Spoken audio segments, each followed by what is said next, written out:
Hi guys! Tumutubo na yung aking kangkong. Ayan. And there's more over here. Ayan oh. Tumutubo na siya. This one and that one. Tapos dito, ayan, may tumutubo na rin. Dito ay wala pa naman. So, waiting lang tayo guys, ano. I can't remember kung ilang seeds yung nilagay ko dito sa kada nursery pots. But we'll see once na buhay na sila.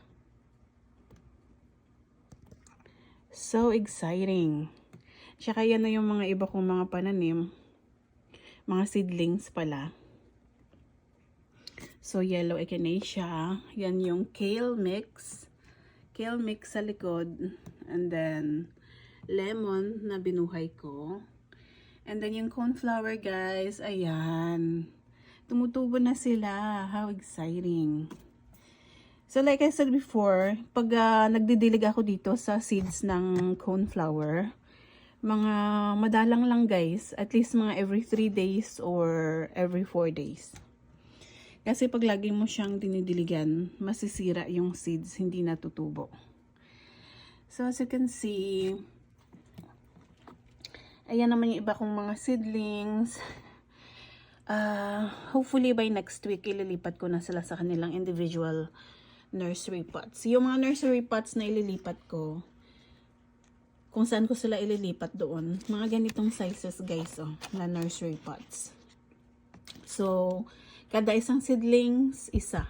Or, gagawin ko siguro isang nursery pots, 2 seedlings. Kasi nga, pamimigay ko, diba? Para hindi tayo gamit ng masyadong maraming nursery pots. So, ganun gagawin ko. 1 nursery pots, 2 seedlings. Kasi pamimigay natin. Siyempre, magkikip naman ako ng para sa akin, ano. And, remember nyo guys, yung potato. Ayan, nabubuhay na yung potato. Oh. Awesome. Meron pa nga sa likod, oh. Mataas na. So, yan sila lahat. Mga seedlings ko, I really need to take care of them. Ito yung pinaka bottom shelf guys. Ito na yung mga ampalaya ko. As you can see, matatangkad na yung mga ampalaya ko. And this one is a potato. So, meaning, kailangan ko na silang ilabas guys. Yung mga ito. Although malamig talaga sa labas. Hindi naman ganun kalamig. Pero malamig lang ng konti. But I need to take them outside para maarawan sila. No? So they can be strong. And then yung iba kong mga cornflowers, they really need light too, so I have to take them outside. And ito yung special roses na pinapatubo ko. I think they're dying. I don't know kung makakasurvive ito, but it looks like it's dying. And this one is dying, literally dying right now. Dito naman sa top shelf, ayan. Ito naman yung mga cornflower ko. Cornflower seeds. Konti pa lang yung tumubo. This is a mix of cornflower seeds and yung mga seeds para sa butterflies. So, konti pa lang talaga yung tumubo. Pero itong mga tumubo na mga cornflowers, yan. And then, yung iba wala pa talagang tubo. Ayan, wala pang tubo. And ito naman Rudbeckia. Ayan, it's progressing. Lumalaki na rin sila eh. So, pamimigay natin ito guys, Rudbeckia. And then, dito, I think na overwater ko yata yung mga bagong tubo pa lang, ano, kagaya ng thyme. Marami kasi ito sila eh, na overwater ko, kaya yan, konti na lang nakasurvive.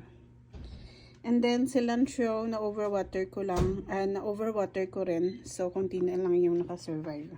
Yung mas seed sowing natin, ano, wala pa talagang nabuhay. So, I think, depende kung gaano nakatagal, tsaka kung how many days sila dapat mag-sprout, ano.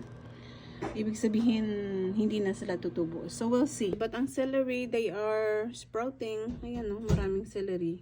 Maliliit nga lang siya. Pamimigay natin yan.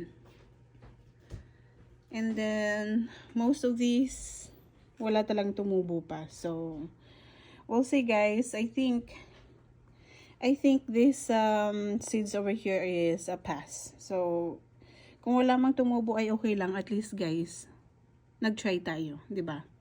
Iba naman kasi yung nag-try tayo sa hindi tayo nag-try. And then we have bee balm back there. Marami pala yung nabuhay sa bee balm. Oh. Pamimigay din natin yan kasi I will only keep a few. And then ito naman yung snapdragon. Marami din nabuhay. So, etong mga flowers kasi ito guys, pag lumaki na sila mga flowers yan, hindi ito gulay. So, mga flowers lang ito. Ayaw nila na masyado maraming tubig, namamatay sila. So, kailangan pa konti-konti lang pag nagwa-water. So, ayan guys, yan lang ang update ng aking seed growing area. So, as you can see, naglalagay talaga ako ng ganito guys kasi merong mga fruit flies ba na nakakapasok dito sa house. So, ayan, para dumikit sila, no. So, this is the best solution for me for now. So, ayan lang, maliit lang talaga yung seed growing area ko. And then, nalalagyan ko lang nito para ma-contain ang light dito lang sa area.